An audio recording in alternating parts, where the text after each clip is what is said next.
Assalamualaikum warahmatullahi wabarakatuh. Perkenalkan, saya Anis Rasyatul Kusna dari Manajemen NIM 1011710014. Di sini saya akan mempresentasikan UAS seminar bisnis saya. Penelitian saya kali ini berjudul Pengaruh Hedonic Shopping Motivation, Sales Promotion, dan Shopping Lifestyle terhadap Impulsive Buying. Studi pada pengguna Shopee di Kota Gresik.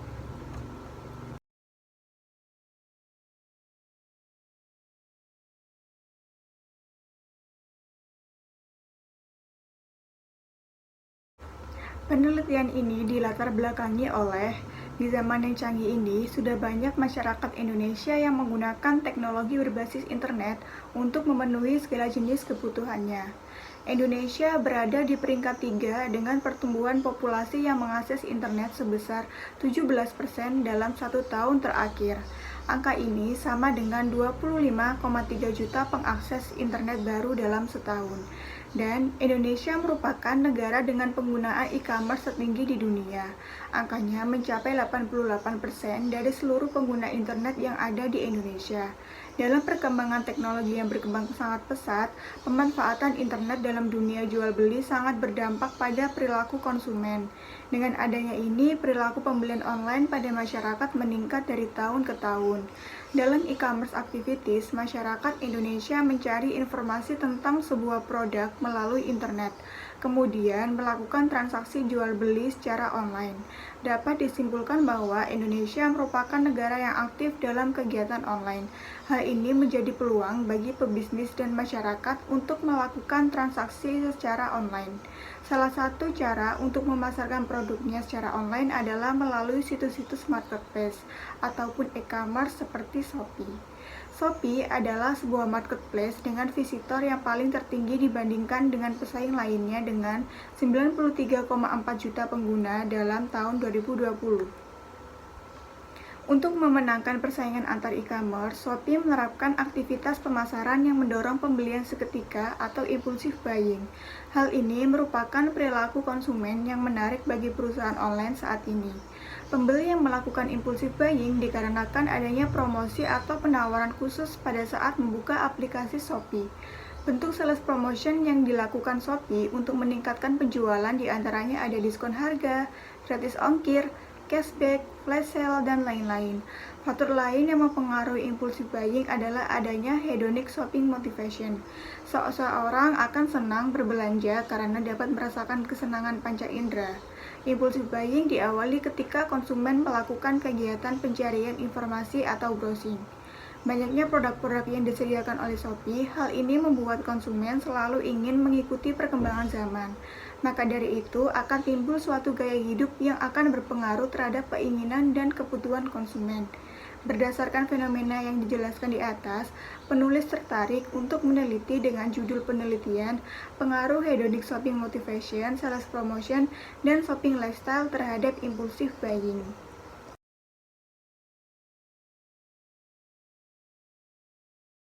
Rumusan masalah.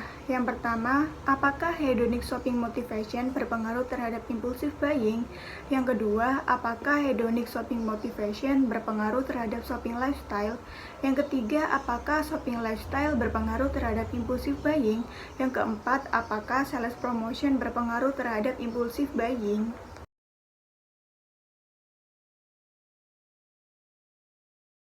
Tujuan penelitian yang pertama menilai adanya pengaruh hedonic shopping motivation terhadap impulsive buying. Yang kedua menilai adanya pengaruh hedonic shopping motivation terhadap shopping lifestyle. Yang ketiga menilai adanya pengaruh shopping lifestyle terhadap impulsive buying. Yang keempat menilai adanya pengaruh sales promotion terhadap impulsive buying.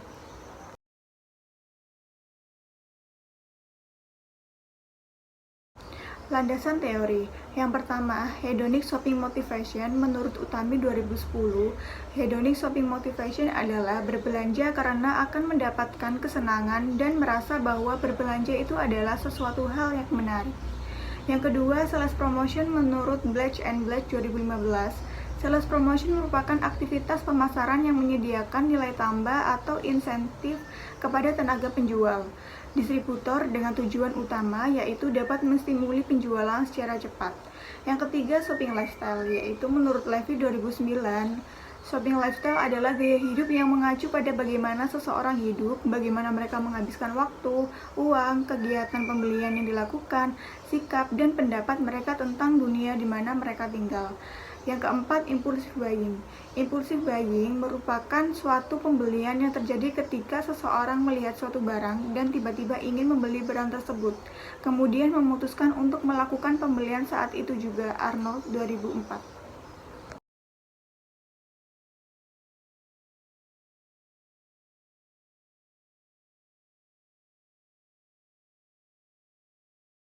Indikator variabel penelitian hedonic shopping motivation.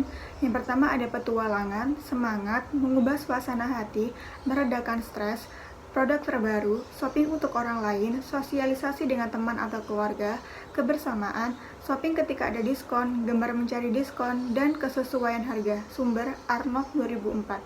Yang kedua, sales promotion.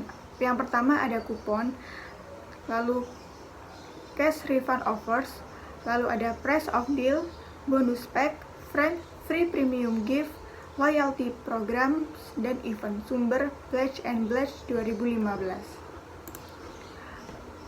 Selanjutnya shopping lifestyle. Yang pertama ada tawaran iklan, model terbaru, merek terkenal, kualitas terbaik, membeli merek yang berbeda, dan merek lain yang sama. Sumber Job and Hoyer 1986. Yang terakhir, impulsive buying, ada aspek kognitif dan aspek afektif. Sumber Kale and Barches 2003.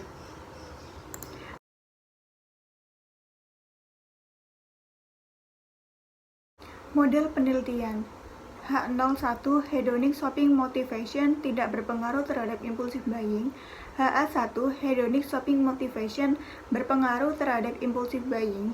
H02 hedonic shopping motivation tidak berpengaruh terhadap impulsive buying dan tidak dimediasi oleh shopping lifestyle.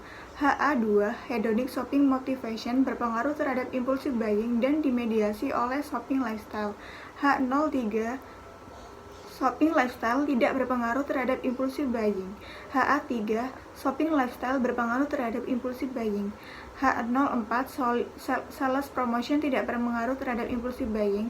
HA4 sales promotion berpengaruh terhadap impulsive buying.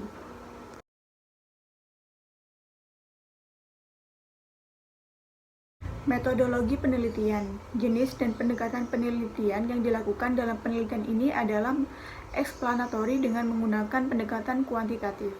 Populasi dalam penelitian ini adalah seluruh warga Gresik yang pernah melakukan pembelian melalui marketplace Shopee. Sampelnya yaitu berjumlah 100 responden menggunakan rumus Lemshow, teknik pengambilan sampel, non-probability sampling menggunakan purposive sampling.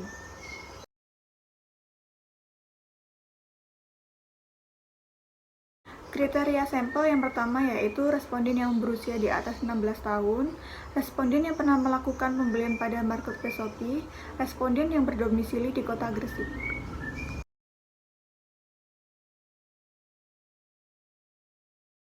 Jenis dan sumber data yang menggunakan data primer, dan untuk teknik pengumpulan datanya menggunakan angket atau kuesioner menggunakan skala Likert.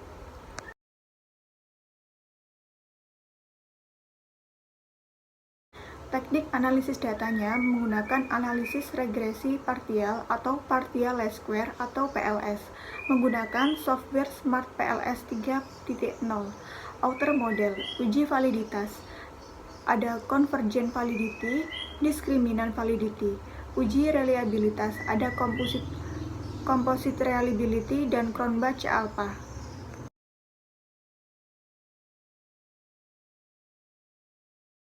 Inner model, ada R-square, koefisien jalur, tes statistik atau bootstrapping, dan model fit. Selanjutnya, soal nomor 2 yaitu fungsi definisi operasional variabel adalah untuk mengidentifikasi kriteria yang dapat diobservasi sehingga memudahkan observasi atau pengukuran terhadap variabel. Soal nomor 3, Bagaimana menentukan triangulasi pada penelitian kualitatif dengan narasumber hanya ada satu orang? Yang pertama yaitu triangulasi sumber data adalah menggali kebenaran informasi tertentu melalui berbagai metode dan sumber perolehan data. Misalnya melalui wawancara dan observasi.